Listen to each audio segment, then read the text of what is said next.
تعالى اقولك ازاي نص كيلو بانيه تخليه كيلو بانيه ب10 جنيه. اه والله العظيم هتضاعفي الكميه.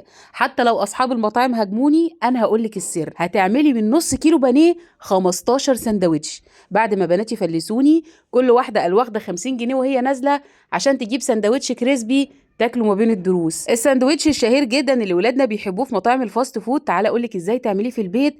والله يا جماعه مش هيكلف زي ما تشتريه من بره، وكمان جنبه صوص التوميه الخطير. تابعيني بس خطوه بخطوه، بس شجعيني باجمل لايك وشاركي الفيديو لو عجبك مع اصحابك. سمي الله صلي على رسول الله.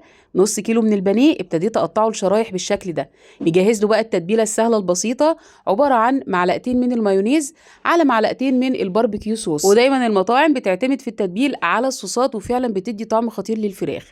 مفيش صوصات خلاص ابشري بصله وطماطميه وخدي ميتهم. اضفت ملح فلفل اسود وكمان شويه من الصويا صوص فقط لا غير بدون اي توابل، وهي دي بقى تتبيله الفراخ الكريسبي. وجربي والطعم روعه. حطيت بيضه وعليها معلقتين كبار من الدقيق، معلقتين كبار من النشا فوق البيضه على طول كده، ولا هنحط بقى حليب وبقسماط والقصص دي. جربي الطريقه دي للفراخ الكريسبي هتدعيلي. بصوا بقى هقلب كله في بعضه وهسيبها نص ساعه تتبل كده. اهم حاجه الفراخ تبقى ملزقه، شايفه هو ده القوام اللي انا عايزاه. هسيبها بقى تتبل كده نص ساعه مع بعضها. وتعالى اقول لك على السر اللي هيضاعف معاكي. نص كيلو البانيه الكيلو ب10 جنيه بس، والله يا جماعه ب10 جنيه. وهو ده الكريسبي بتجيبيه من عند العطار، ده ربع كيلو ب10 جنيه هيكفلنا نص كيلو البانيه. هبتدي في الكبه كده اغرشه كويس عشان ما يكونش فيه حتت ناعمه وحتت خشنه. هجيب بقى كده الفراخ البانيه الستريبس كده، هو ده مش ستريبس ده بانيه، الستريبس بيبقى تخين طبعا. هبتدي دلوقتي احطه على طول على الخلطه الكريسبي واتبت بايدي عليه كويس، وجنبي بقى شويه ميه انزله في الميه كده يدبل، واروح حطاه تاني في الكريسبي، وكده هياخد طبقه ثابته عمرها ما هتفك. بصوا بايدي كده بضغط كويس قوي، انزلها نزله بسيطه في الميه واطلعها على الكريسبي على طول. بصوا ما شاء الله، انا هوريكي دلوقتي الكميه اللي جاتني من نص كيلو، والله ما هتصدقي. الكريسبي بيدي قرمشه، بيدي طعم حلو. العيال طبعا بيعشقوا السندوتشات دي.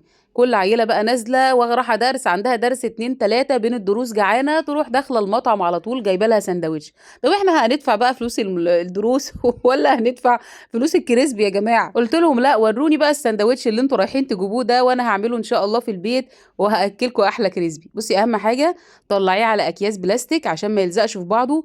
ريحيه نص ساعه قبل القليه. كمان لما تيجي تقليه تقليه في زيت غزير كأنك بتعملي كنتاكي. لو قليتيه في شوية زيت كده خفاف هتبصي تلاقيه حروق واداكي ايه لون غامق. لكن زي ما قلتلك في زيت غزير، وبين القلية والتانية هتصفي عشان كله ياخد لون واحد. صفي اي شوائب بتطلع كده قبل ما تنزلي بالدفعة الجديدة.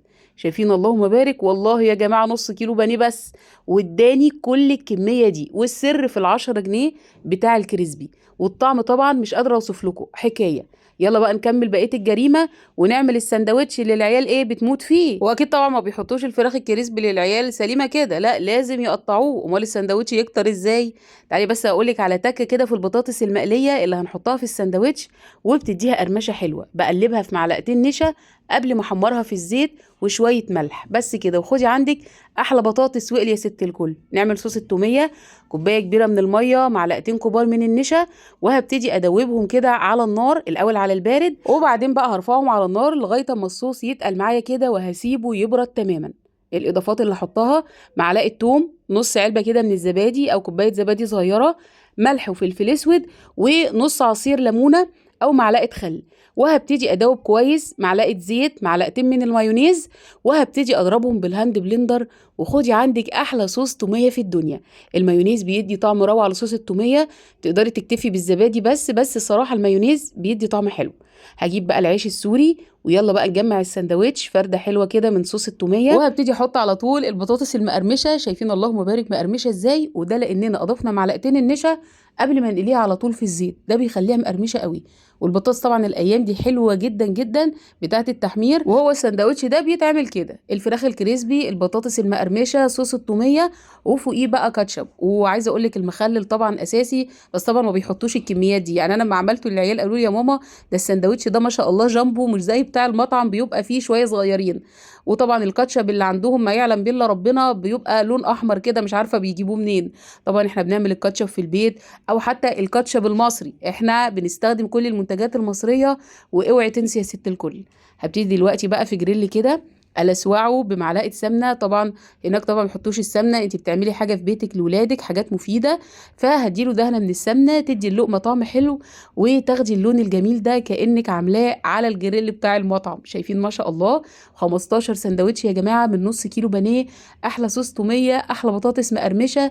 ادي سندوتش الكريسبي اللي بيتباع ب 50 جنيه بره. شوفي بقى انت لو هتجيبي سندوتشات زي كده لاسره مكونه من 7 افراد هتتكلف كام، وشوفي احنا عملناها في البيت بتكلفه كام. ما شاء الله مش قادره اوصف لك الريحه ولا بقى الطعم. يعني الغدوه دي في يوم يعني فرحه الدنيا هتلاقيها. شايفين الجمال؟ اجمل سندوتشات كريسبي حبايب قلبي. اتمنى تكون عجبتكم وبحبكم في الله. كان معاكي شيماء محمد، والسلام عليكم ورحمه الله.